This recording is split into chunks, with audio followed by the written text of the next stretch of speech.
Yaşat Fondu və Asan Könüllülərinin bu təşkilatların təşkilatçılığı ilə keçirilən Yaşat düşərgəsi artıq 4-cü gününü yaşayır və burada çox maraqlı məqamlar baş verir, hansı ki Şabranda reallaşır və orada bizə qələbəni bəxş edən şəhidlərimizin övladları var. Bax, yeri gəlmişkən 3 kateqoriyada keçirilir, 3 yaş kateqoriyasında keçirilir həmin düşərgə və hər kateqoriya 6 gün o düşərgədə istirahət əylənə bilər, öz asudə vaxtını keçirə bilər və artıq ilk həftəsi də başa çatmaq üzrədir və əməkdaşımız Günel Habil qızı hazırda oradadır və bizə son məlumatları çatdıracaq. Ümumiyyətlə düşərgədə o əyləncə necə gedir, şəhid övladları nəyi öyrənirlər, nə edirlər, bütün bunları indi Günel bizə canlı bağlantıda çatdıracaq. Sabahın xeyirli olsun Günel, buyur, söz səndədir. Sabahınız xeyirli olsun bizim dəyərli aparıcılarımız Nərmin və Rəvan.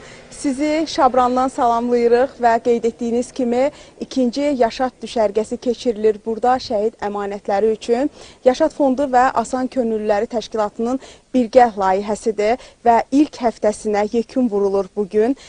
Əslində, belə deyim də, bura gəldiyimiz gün biraz uşaqların əhval-ruhiyyəsi evdən ki ayrı düşmüşdülər, biraz darıxırdılar, amma bugün səhər idmanında gördük ki, onlar artıq düşərgədən getmək istəmirlər. Çünki burada həm gözəl dostluqlar qazanıblar, həm gözəl vaxt keçirirlər. Elə qeyd etdiniz ki, onlar maraqlı təlimlərdən keçirirlər burada və bütün proqram, yəni 5 gün ərzindəki bütün proqram zəngin idi və istəyirəm ki, bu haqda bizə ətraflı məlumat elə Yaşat Fondunun nümayəndəsi Nuranə Babayeva versin.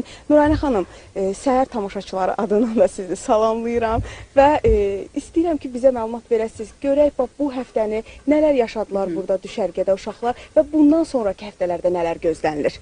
Sabahınız xeyir Günel xanım, sizi və tamaşaçıları salamlayıram. Qeyd etdiyiniz kimi Yaşat düşərgəsinin artıq biz birinci həftəsinə demək olar ki, bugün son qoyuruq və növbəti həftə Qurban Bayramına təsadüf etdiyi üçün biz bir həftəlik fasiləmiz olacaq. Daha sonra o fasilədən sonra 6 həftəlik düşərgəmizin yerdə qalan 5 həftəsini də uğurla tamamlamağı planlayırıq. Ümumilikdə bilirsiniz ki, 300-ə də uşağımızı əhatə edir bu düşərgə.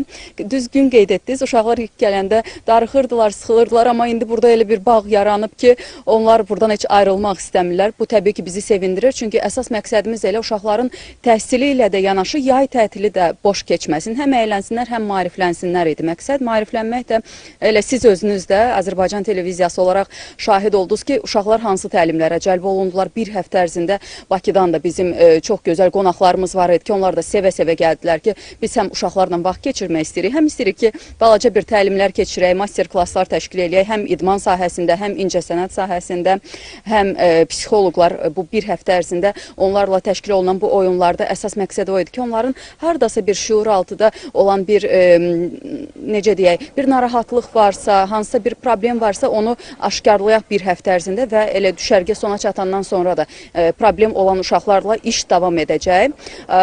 Növbəti həftələrin də anonsunu edək ki, bu həftə bizim 10-11 yaşlı uşaqlarımız düşərgəyə qatıldılar və sponsorlar tərəfindən çoxlu hədiyyələr olmuşdu ki, həftə ərzində təşkil olunan viktorinalarla, yarışmalarla həmin hədiyyələr uşaqlara təqdim olundu. Növbəti həftələrdə də eyni olacaq, çox gözəl yarışlar keçiriləcək, çox gözəl intellektual oyunlar olacaq və gözəl hədiyyələrlə biz onları yenə buradan necə gəlmişlər, elə də yola salacağıq.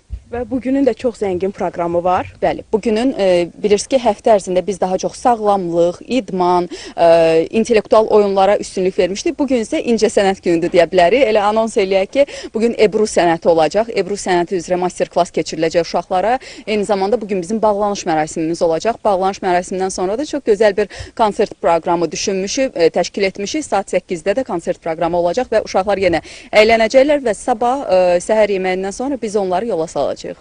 Bəli, belə gözəl əhval-ruhiyyə ilə biz düşərgəyə yekun vuracağıq. Əslində biz özümüz də burada 5 gün ərzində bu uşaqlarla çox gözəl vaxt keçirdik. Və belə gözəl əhval-ruhiyyə ilə də sizə sağ ol demək istəyirəm. Biz növbəti xəbər buraxılışlarında, gün ərzində efirimizə gedən xəbər buraxılışlarında ətraflı məlumatları çatdırmağa çalışacağıq. Sağ olun.